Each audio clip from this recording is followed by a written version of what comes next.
the government at the time had been committed, as this side is, we would have had 2 aircrafts, one long haul and one short haul. And today, there would not be a need to have the conversation we are going to have. Mr. Speaker, this House, again, is not opposed. Even before the sad August 6th disaster, which was a national tragedy, we had advanced the argument that the fleet of the Ghana Armed Forces are aging. There's a need for us to revamp them and replace them. Let's invest in it. We had members of NDC, members of Parliament, sitting on various platforms, sending and signaling their warning and caution that even if the Falcon we are talking about, which is an aircraft belonging to the military, which is the executive platform for travels by the president, has, my good brother, Honorable Minister for Foreign Affairs, Honorable Ablakwa, said that even if one engine is faulty, the remaining engines are fit to fly the president. But today we will support him. So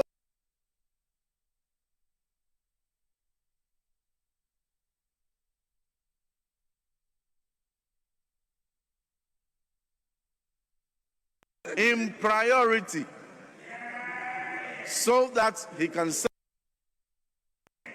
we want to put it on record that this agreement is taking into consideration key recommendations made by the helicopter crash report, which experts advised and recommended that in any event that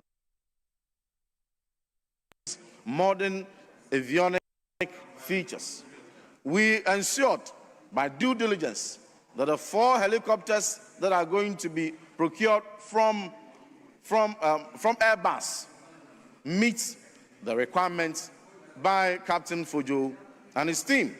Mr. Speaker, we also did further checks, and we ascertained that indeed the performance guarantee that is required to ensure the sustenance of these aircrafts are not in doubt. But we would want to urge the acting Minister for Defense, who must soon give way for a substantive Minister for Defense. The acting Minister for Defense, who must soon give way for a substantive Minister for Defense, to be particular about following up. to be particular about every agreement that we have insisted upon, because this agreement, as we have it, was negotiated and scrutinized in the best interest of the Ghanaian taxpayer by the Committee on Defense and Interior.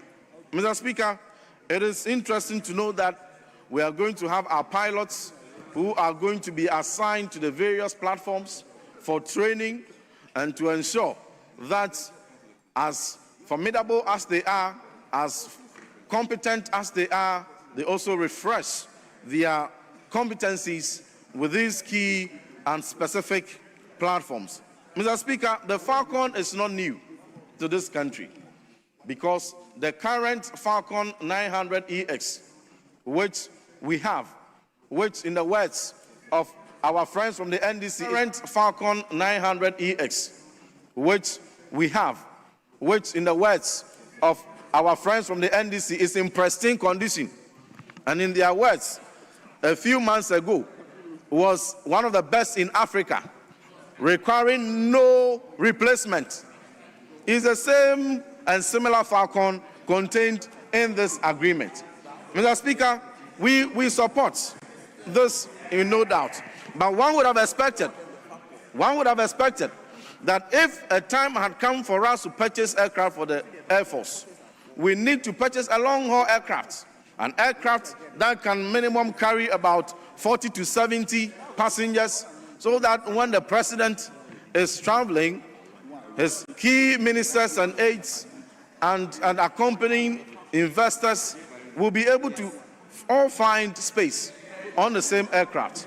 But they criticize the short haul, and they are going to purchase a short haul. They criticize a short haul flight, and a short haul flight is what they are going to also purchase. Mr. Speaker, when you come to the budget statement and the economic policy as was presented by my good friend and neighbor, Honorable Dr. Kasiel Atuforsen, page 136, paragraph 1091, in the words of the Finance Minister, Mr. Speaker, and I quote, "The Ghana Air Force will be retooled beginning 2026. The government of Ghana will begin the procurement processes for the acquisition of 4 modern helicopters, 1 long-range and 1 medium-range aircraft." Mr. Speaker, what is contained in this agreement is the short range. We want to hold the minister to account that his words are documented in the budget and captured in Hansard. We would ensure that we exercise oversight to ensure that the commitment made to purchase 1 long-haul aircraft and 1 short-haul aircraft are not jettisoned. Mr. Speaker, is it not surprising that our side today are not opposing 2 aircraft purchases? Is it not patriotic that an opposition is supporting the purchase of 4 helicopters and 2 aircrafts? We haven't opposed it. It is because the safety of our men in uniform is very important. The safety of our president is key to this state. You did politics with presidential aircraft. You did politics with the fleet of the Air Force. But we in the tree, to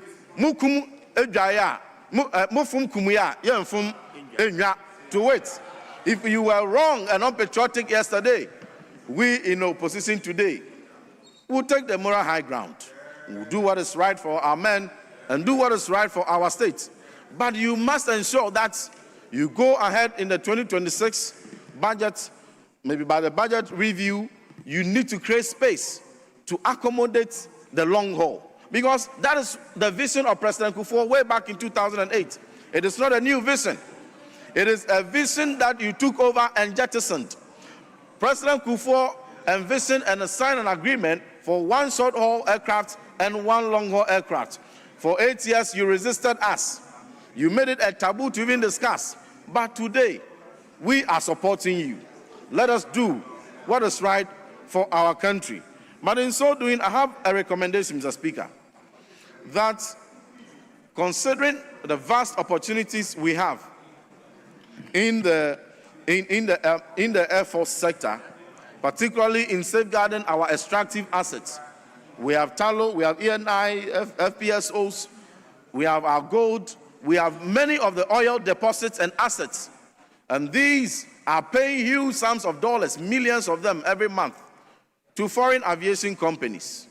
If we resource our Air Force, they are more than enough and they are more competent. They have more gravitas to be able to undertake these services to generate IGF. This IGF, if we take it away from the foreign aviation companies, will even pay for the aircraft by itself. They have demonstrated it before. They were able to deploy a similar arrangement to purchase 2 ships, which are paying for themselves. So we must encourage the minister that the best course of action, in addition to what we are supporting, so that from the purse of the public today we are using to acquire these aircraft, let's encourage such innovative arrangements, such that we can buy as many as 10 aircraft or even more to augment on the assets of our Air Force, such that we'll continue to hold high the flag, continue to remain one of the most formidable in the sub-region. But to conclude, Mr. Speaker, I want to commend the Chief of Defense Staff and the Military High Command for the innovation that they have put into the management of the military in enhancing their might, their air capabilities. They have invented homemade drones, which will come and add up to our helicopters and the Falcon we are going to purchase to beef up our air capabilities. That invention and innovation is worth commending. But to signal Mr. Speaker, never again must politicians politicize retooling of the Ghana Armed Forces. Never again must politicians play the ostrich and oppose what is right for our country and wait for disaster to strike before we accept the technical reports, same reports given by the same soldiers 4 years ago, 5 years ago, 3 years ago, indicating aging fleet. You said no, the fleets were not aging, they were new. Today, you are saying that the fleets are aging. There is so much more that for the security sensitivities, I will not mention here. But when the committee of the whole is given that opportunity by the Speaker, a lot of things must be said so that our colleagues on the other side will repent from their sins of politicizing retooling of the Ghana Armed Forces. This agreement must be a turnaround, and it must be a cure to the disease of the politician, that never again must we politicize the safety of our soldiers, never again must we politicize the safety of our president. But we are happy. By 3 years' time, it is expected that the Falcon will arrive. And around the same time, it is expected that the 4 helicopters will also arrive to enhance the battle readiness of our armed forces. And by which time, our colleagues will be on this side, and we will be on the right-hand side of the Speaker, and we will ensure we'll continue the investment into the security sector. With these few words, Mr. Speaker, we unreservedly support the retooling of our Ghana Armed Forces. I thank you. Honourable members, I think I'll proceed to put the question. On the two motions, item 18 and 21. Those in favor of the adoption of those motions, say aye. Aye. Those against, say no. Honourable members, the ayes have it. Motions numbered 18 at page 8 of the order paper and 21 at page 11 of the order paper are hereby adopted. Honourable members, we have made tremendous progress in our democratic development. Some time ago, it wasn't easy to have access to the Ghana Armed Forces to assess the armory and equipment they were purchasing. I'm happy to hear from both of you, both sides of the House, that now that access is available and you'll be able to go through it to make sure that what is being acquired is in the national interest. We'll try to progress on this and to make sure that there are no dark corners anywhere in our governance system, and that we have civilian control of the security forces in the country. That is what democracy is about. When you hide anything, it tends to haunt you. When you throw light on it, then you diffuse it. And so I want to thank the committee members and members for doing a good job, and also add my voice in thanking the Ghana Armed Forces for opening up to the scrutiny of Parliament. We thank you all. May we now take the resolutions. Resolution 19 and 22, moved together by the Minister for Defense. Mr. Speaker, I beg to move that resolutions advertised as item 19 and 22 be taken now. I so move, Mr. Speaker. Any seconder? Mr. Speaker, I second the motion. The resolution, sorry. Motion for the adoption of the two resolutions moved and seconded. I proceed to put a question, or you want to say a word? So I put the question. And the question is that the resolutions numbered 19 and 20 on the order paper addendum 2 be adopted. Those in favor say aye. Those against say no. Honorable members, the ayes have it. The two resolutions are accordingly adopted by the House.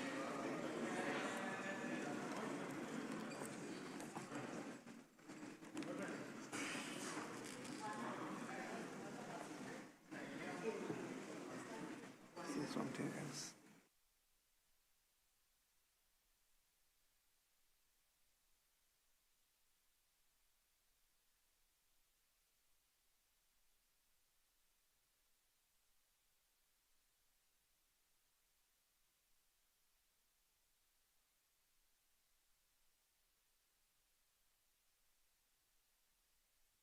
Please, which item? Yes, please. I humbly want to bring this to the notice of the majority leadership. At conclave, we agree that because of tomorrow being a Farmers' Day, and Saturday is the funeral of our late colleague, we had agreed to close at 5.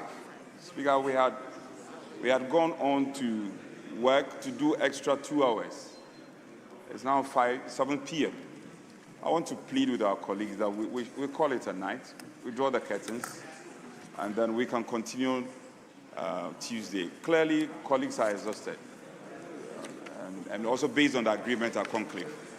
So we should. Majority Chief Whip. Speaker, I was hoping that we could have taken a couple more of the reports, but I can appreciate the sentiments of my brother. It's been a long day. In fact, he and I, we haven't stepped out. We've just been here. So we agree that we've had a long day. Are you sure you haven't stepped out? Speaker, I speak in context. So we would bring the curtains down on today's business.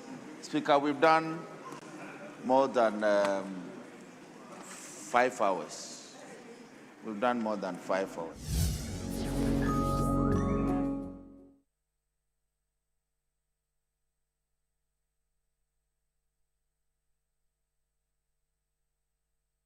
All right, grateful for your time. We just took you to